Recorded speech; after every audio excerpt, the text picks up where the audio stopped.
नमस्ते। पिछले लेक्चर में हमने उत्तरी भारत के विशाल मैदान का प्रादेशिक आधार पर अध्ययन प्रारंभ किया। इसके अंतर्गत हमने ये देखा कि उत्तरी भारत के विशाल मैदान को प्रादेशिक आधार पर 4 भागों में विभक्त किया जाता है। ये 4 भाग कौन कौन से हैं? सबसे पहला राजस्थान का मैदान, सेकंड है पंजाब हरियाणा का मैदान, थर्ड है गंगा का मैदान और फोर्थ है ब्रह्मपुत्र का मैदान। फिर इसके बाद हमने प्रारंभ किया था राजस्थान के मैदान का। तो लास्ट लेक्चर में हमने राजस्थान के मैदान का अध्ययन करा। आज के लेक्चर में हम प्रारंभ कर रहे हैं पंजाब हरियाणा के मैदान के बारे में। पंजाब हरियाणा का मैदान एक चौरस मैदान है। यह एक समतल मैदान है। यह 1.75 लाख वर्ग किलोमीटर क्षेत्र में फैला हुआ है। पंजाब हरियाणा का जो मैदान है यह 1.75 लाख वर्ग किलोमीटर क्षेत्र में फैला हुआ है। उत्तर पूर्व से दक्षिण पश्चिम दिशा में इस मैदान की लंबाई है 640 किलोमीटर और पूर्व से पश्चिम दिशा में इसकी चौड़ाई है 300 किलोमीटर। अब हम इसके विस्तार की बात करें तो पंजाब हरियाणा का जो ये मैदान है यह फैला हुआ है पंजाब, हरियाणा और दिल्ली में। तो इसका विस्तार है पंजाब, हरियाणा तथा दिल्ली में। समुद्र तल से इसकी औसत ऊंचाई है 250 मीटर। सतलज, व्यास, रावी, चिनाब तथा झेलम नामक 5 नदियों द्वारा बने हुए मैदान को कहा जाता है पंजाब का मैदान। पंजाब का जो नामकरण है, पंजाब राज्य का जो नामकरण है वह 5 नदियों के प्रवाह के कारण पड़ा है।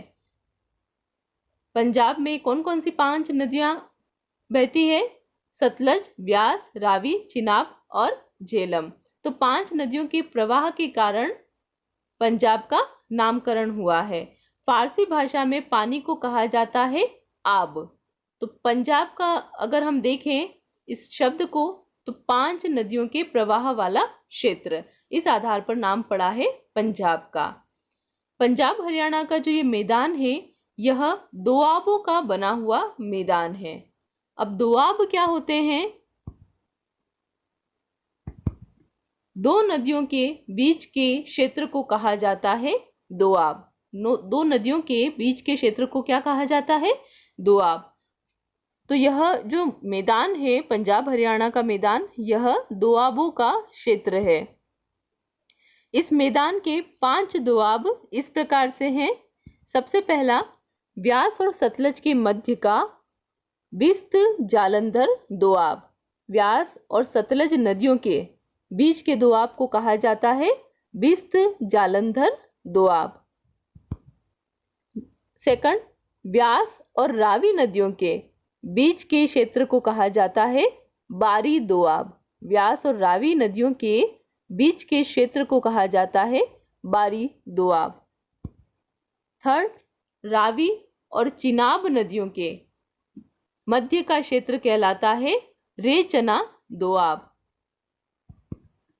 फोर्थ, चिनाब और झेलम के मध्य का क्षेत्र कहलाता है चाज दोआब। और लास्ट, झेलम, चिनाब और सिंधु के मध्य का जो क्षेत्र है वो कहलाता है सिंध सागर दोआब। तो इस मैदान में ये 5 दोआब है।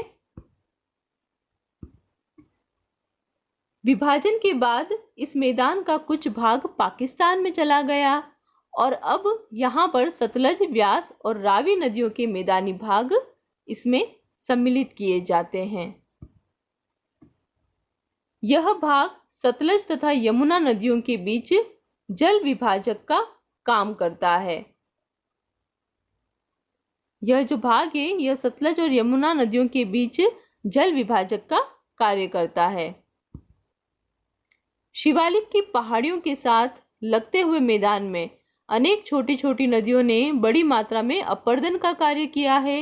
इस कारण से यहाँ पर बड़ी संख्या में खड्ड मिलते हैं, क्योंकि यहाँ पर नदियों ने बड़ी मात्रा में अपरदन का कार्य किया है।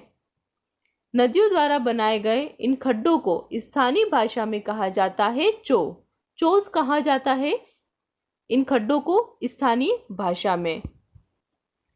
इस प्रकार के चो पंजाब के होशियारपुर जिले में सबसे अधिक संख्या में मिलते हैं। उत्तरी भारत के विशाल मैदान का प्रादेशिक जो विभाजन है, इसका अध्ययन हम अगले वीडियो में भी जारी रखेंगे। धन्यवाद।